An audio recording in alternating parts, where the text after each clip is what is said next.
कश्यप ऋषि के वंश में एक विभांडक नामक ऋषि हुए। विभांडक परम तपस्वी व वेदज्ञ विद्वान थे, अतः उनके तपोबल के प्रभाव से देवगण भी अवगत थे। एक बार घोर तपस्या में लीन विभांडक के तप के प्रकोप से इंद्रलोक में भी हाहाकार मच गया। यदि ऐसा ही चलता रहा तो तीनों लोकों में केवल विभांडक का ही नाम होगा। यदि किसी प्रकार से उन्हें रोका नहीं गया तो वह अपने तपोबल से सृष्टि के नियमों में विघ्न भी उत्पन्न कर सकते हैं। विभांडक की तपस्या से विचलित देवराज इंद्र सोचने लगे। गहन चिंतन के उपरांत उन्हें एक उपाय सूझा। वह अप्सरा उर्वशी को बुलाते हैं। कहिए देवराज, क्या आज्ञा है? उर्वशी ने देवराज से इस प्रकार बुलाए जाने का कारण पूछा। हे स्वर्गलोक की अपूर्व सुंदरी, मैं तुम्हें मृत्युलोक जाकर तपस्या में लीन विभांडक ऋषि का तप भंग करने का आदेश देता हूँ। इंद्र ने उर्वशी को उसके बुलाए जाने का कारण बताया। परंतु देवराज, यह बहुत ही कठिन कार्य है। ऋषि विभांडक का तप भंग करना इतना सहज नहीं है, और अगर मैंने उनकी तपस्या में बाधा उत्पन्न कर भी दी तो कुछ दिनों के पश्चात वह पुनः तपस्या में लीन हो जाएंगे। उनके निश्चय को तोड़ पाना असंभव है। इंद्र को आगे आने वाली परिस्थितियों के बारे में सूचित करते हुए उर्वशी ने कहा, बात तो तुम ठीक कह रही हो। यह एक बार में संपादित होने वाला कार्य नहीं है। अतएव मैं तुम्हें आज्ञा देता हूँ कि तुम विभांडक ऋषि को अपनी सुंदरता से मोहित कर उनसे विवाह करोगी। विवाह के पश्चात जब तुम्हारी संतान जन्म लेगी तो अवश्य ही एक गृहस्थ की भांति ऋषि विभांडक सांसारिक कार्य में व्यस्त होकर अपनी तपस्या से विमुख हो जाएंगे।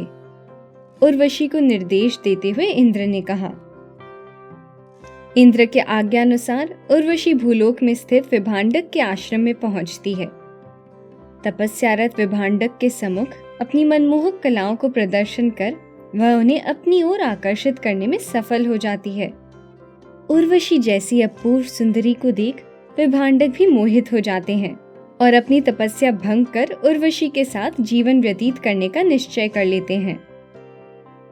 आगे चलकर विभांडक ऋषि से उर्वशी एक पुत्र को जन्म देती है और इस प्रकार देवराज द्वारा दिया गया अपना कार्य पूरा होने के पश्चात इंद्रलोक वापस चली जाती है। उर्वशी के जाने से दुखी विभांडक अब अपना सारा ध्यान अपने पुत्र के लालन पालन में लगा देते हैं। चूंकि उस शिशु के मस्तक पर सींग समान आकृतियां बनी हुई थी, विभांडक उसका नाम ऋष्यशृंग रख देते हैं। बाहर के संसार से दूर ऋष्यशृंग अपने पिता की छत्र छाया में वेद व शस्त्रादि का अध्ययन करते करते बड़ा होने लगता है। जनपद के कोलाहल से दूर वन में स्थित विभांडक के आश्रम में केवल वह और उनका पुत्र ही रहते थे। इसलिए ऋष्यशृंग ने अपने पिता के अतिरिक्त किसी और मनुष्य को कभी देखा ही नहीं था।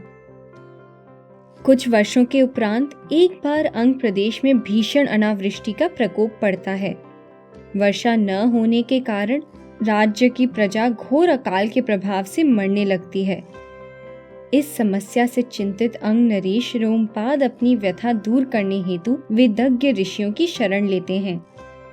हे राजन, इस हाहाकार से अपने राज्य की रक्षा करने का केवल एक ही उपाय है।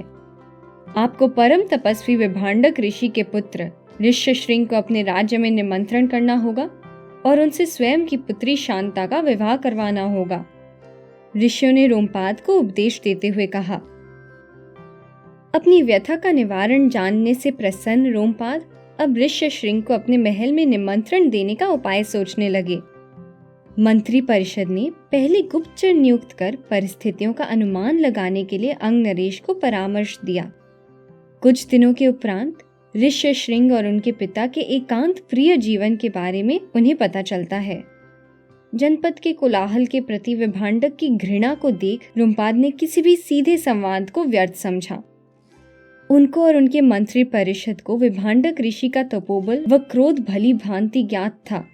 अतएव यह कार्य कर वह स्वयं को और अंग प्रदेश को शाप का भागीदार नहीं बनाना चाहते थे।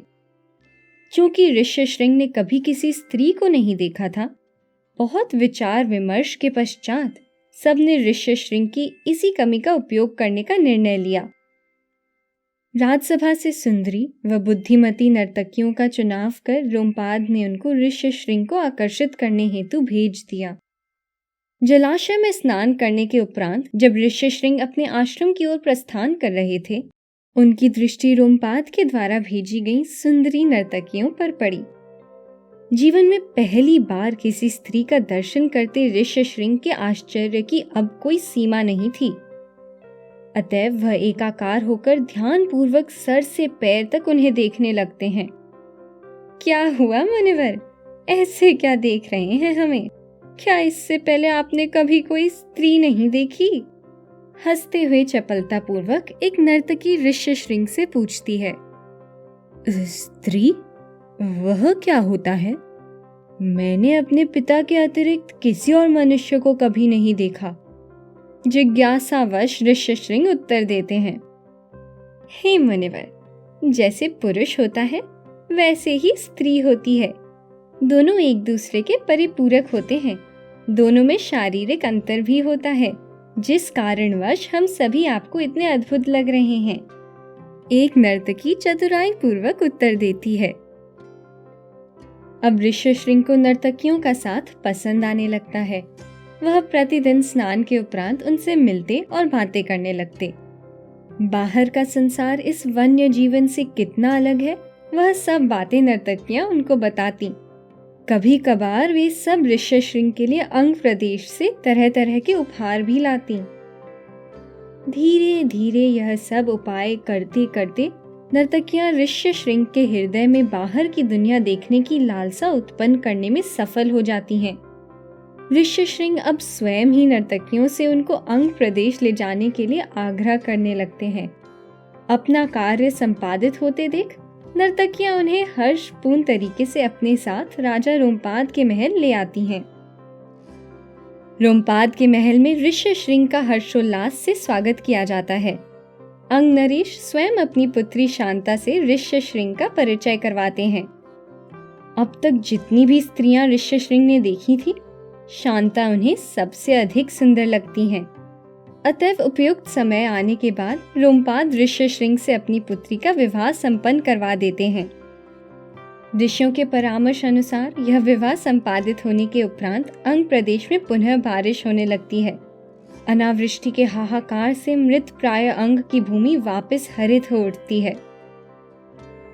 महाराज रोमपाद सूर्यवंशी राजा दशरथ के मित्र व रिश्तेदार थे। जब राजा दशरथ ने संतान प्राप्ति हेतु पुत्र कामेष्टि यज्ञ का आयोजन किया, तब उनके मंत्री सुमंत्र ने यह यज्ञ ऋषि ऋष्यशृंग के संरक्षण में करवाने का परामर्श दिया। महर्षि वशिष्ठ ने भी इस परामर्श का समर्थन किया। महाराज दशरथ ने श्रद्धा पूर्वक ऋष्यशृंग और उनकी पत्नी शांता का अयोध्या में अभिवादन किया। ऋष्यशृंग के द्वारा पुत्र कामेष्टि यज्ञ का सफलता पूर्वक आयोजन कर राजा दशरथ को राम, लक्ष्मण, भरत और शत्रुघ्न जैसे पुत्रों की प्राप्ति हुई। एक अन्य मान्यता के अनुसार महारानी कौशल्या और राजा रोमपाद की पत्नी बहनें थीं। शांता महाराज दशरथ और महारानी कौशल्या की अग्रज संतान थीं, जिन्हें राजा रोमपाद ने गोद ले लिया था। इस मान्यता के अनुसार शांता प्रभु श्री राम की बड़ी बहन थी। दोस्तों, प्राचीन भारत से जुड़ी ऐसी ही सच्ची और रोचक कहानियाँ जानने के लिए हमारे चैनल सूत्रधार को सब्सक्राइब करना मत भूलिएगा।